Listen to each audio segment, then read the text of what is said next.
প্রথমেই ধন্যবাদ জানাচ্ছি আমাদের জাতীয় ক্রীড়া নিয়ন্ত্রণ বোর্ড, আমাদের উপদেষ্টা মহোদয় আমাদেরকে ডেকেছেন এখানে, এবং তার যে উদার চিন্তাধারা আমাকে অভিভূত করেছে কয়েকটা কারণে। একটা, যেমন আমাদের এই মুহূর্তে প্রধান লক্ষ্য হচ্ছে ক্রিকেটকে ডিসেন্ট্রালাইজ করার জন্য, এবং তার মতের সাথে আমরা 100% আমরা এগ্রি করেছি। এবং তিনি যেভাবে ফেসিলিটি ডেভেলপমেন্টের জন্য বাংলাদেশ গভর্নমেন্টের যে অন্য ডিপার্টমেন্ট, যেমন ধরুন এডুকেশন মিনিস্ট্রি বা যারা বা সার্ভিসেস যারা আছে তাদেরকে একসাথে নিয়ে যে ইভেন্টগুলো রান করতে বলেছে, এটা আমাদের যে প্ল্যান আছে, আমরা একটা চার্টার তৈরি করেছি আমাদের নিজেদের জন্য, সেটার সাথে 100% মিলে গিয়েছে সামহাও। সো আমরা খুব হ্যাপি যে পরিমাণ ডাইরেকশন এবং হেল্প আমরা পাচ্ছি। ইনশাল্লাহ আমরা আমাদের যে চার্টার তৈরি করেছি, যে আমরা যে প্ল্যানগুলো করেছি, এগুলোতে বাংলাদেশ গভর্নমেন্ট এবং আমাদের উপদেষ্টা মহোদয় যেভাবে আমাদেরকে সহায়তা করবে এবং উৎসাহ দিয়েছে, উই আর এক্সট্রিমলি হ্যাপি।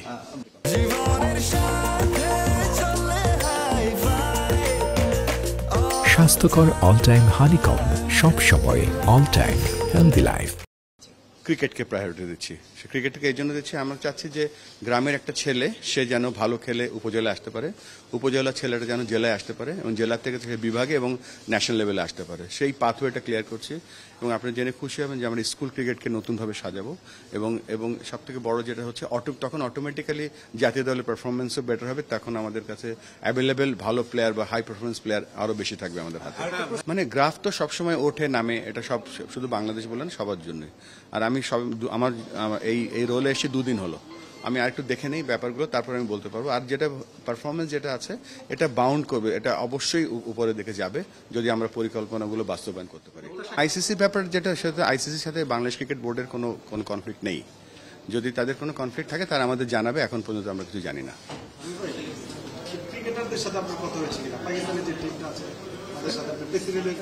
না, এখনো সরাসরি কথা হয়নি। আমাদের একজন ডিরেক্টর নাজমুল আবেদিন ফাহিম ভাই ওখানে আছে, উনি ভাইস প্রেসিডেন্ট ক্রিকেট বোর্ডের, এখন তার সাথে কথা হয়েছে। আমরা ওয়েট করছি তাদেরকে কোনো এক্সট্রা প্রেশার না দেওয়ার জন্য। আমরা যেহেতু আমার কাজটা প্লেয়ারদের সাথে কথা বলা না, আমার কাজ হচ্ছে ডাইরেক্টরদের সাথে কথা বলা। যখন সুযোগ হবে তাদের সাথে অবশ্যই বলবো। আর টুর্নামেন্টের মাঝখানে আমার মনে হয় তাদের যে প্ল্যান আছে সেখানে কথা না বলাই ভালো। শুনে খুশি হবেন যে আজকে আমাদের মিটিংয়ের প্রথম কথাই ছিল যে কিভাবে আমরা টিকিট পেতে পারি। সো আমরা জানি যে বাংলাদেশের স্পোর্টস ফুটবল, এবং সবচেয়ে বড় কথা যে এখানে আমাদের ক্রিকেট খেলা দেখতে আসে ফুটবলাররা, ফুটবলের কর্মকর্তারা। অবশ্যই আমরাও যাব এবং সাপোর্ট করবো, এবং আপনাদের শুধু না, দেশবাসীর কাছে দোয়া করবো যেন আমরা এই ম্যাচটা জিততে পারি এবং ভালো খেলতে পারি।